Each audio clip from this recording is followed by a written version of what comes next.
സക്കാത്തിന്റെ വിഷയത്തിൽ ആർക്കും കൃത്യതയില്ല. ഇസ്ലാമിന്റെ മറ്റു പല കാര്യത്തിലും കാണിക്കുന്ന സൂക്ഷ്മത സക്കാത്ത് കൊടുക്കുന്നിടത്തും സക്കാത്ത് വാങ്ങുന്നിടത്തും ചില ആളുകൾ കാണിക്കാറില്ല. അതിന്റെ മഹത്വമോ, അത് കൊടുക്കാതിരുന്നാലുള്ള ഗൗരവമോ, അത് കൊടുത്താലുണ്ടാകുന്ന ശ്രദ്ധയോ, ഇതൊന്നും ഇന്ന് വരെ പല ആളുകളും പഠിക്കാനും തയ്യാറായിട്ടില്ല. അവനവന്റെ സമ്പത്തുകളെ കുറിച്ച് ചിന്തിക്കുക പോലും ചെയ്തിട്ടില്ല.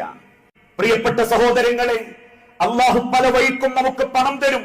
അതൊരിക്കലും നമ്മളോട് ഒരുപാട് ഇഷ്ടമുള്ളത് കൊണ്ടാണ് എന്ന് ചിന്തിക്കാൻ പാടില്ല. ഇഷ്ടം കൊണ്ടാണ് റബ്ബ് പണം തരുന്നതെങ്കിൽ ലോകത്തെ ഏറ്റവും നല്ല കോടീശ്വരനാവേണ്ടത് അഷ്റഫുൽ ഖൽഖ് മുഹമ്മദ് മുസ്തഫ റസൂലുള്ളാഹി സ്വല്ലല്ലാഹു അലൈഹി വസല്ലമയാ. പക്ഷേ ലോകത്തിന്റെ പ്രവാചകൻ മരണപ്പെട്ടതിന് ശേഷം മരണം വരെ പിന്നെ ആയിഷ ബീവി കരഞ്ഞത് പ്രവാചകന്റെ പട്ടിണിയുടെ വയറ് കണ്ടിട്ടായിരുന്നു.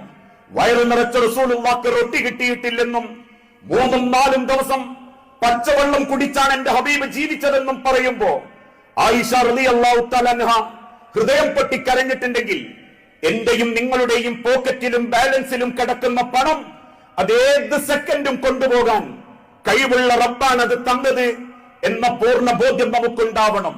നേരം വെളുക്കുമ്പം പുറത്തേക്ക് പോകുന്ന വിസർജ്യത്തിൽ ഒരൽപ്പം ബ്രെഡ് കണ്ടാൽ സമ്പാദിച്ച സമ്പത്ത് മുഴുവനും ചെലവാക്കിയിട്ടും അവസാനം നാട്ടുകാരോട് പിരിവടിക്കേണ്ടി വരുന്ന ദാരുണമായ ചരിത്ര കഥകൾ ഈ സമൂഹത്തിൽ നമ്മൾ പഠിക്കുന്നുണ്ടെങ്കിൽ, ഒരു കാലത്ത് സുഭിക്ഷമായി ജീവിച്ചിരുന്ന ഫലസ്തീൻ എന്ന രാജ്യം ഇന്ന് 1000-ലധികം മക്കൾ പട്ടിണി കിട്ടാതെ മരിക്കുന്നുണ്ടെങ്കിൽ, ഇപ്പോഴും റോഹിംഗ്യൻ മുസ്ലിമീങ്ങൾ നടുക്കടലിൽ പച്ചമീനും ഉപ്പുവെള്ളവും കുടിച്ച് ജീവിക്കുന്നുണ്ടെങ്കിൽ, ഒട്ടകത്തിന്റെ ചാണകം ഉണക്കിത്തുന്ന സുഡാനികൾ ഇന്നും ഈ ലോകത്തിന്റെ മുൻപിൽ കണ്ണുനീരാണെങ്കിൽ, റബ്ബ് തീരുമാനിച്ചാൽ ഒരു സെക്കൻഡ് മതി സർവ സമ്പാദ്യങ്ങളും ഇല്ലാതായി പോകാൻ.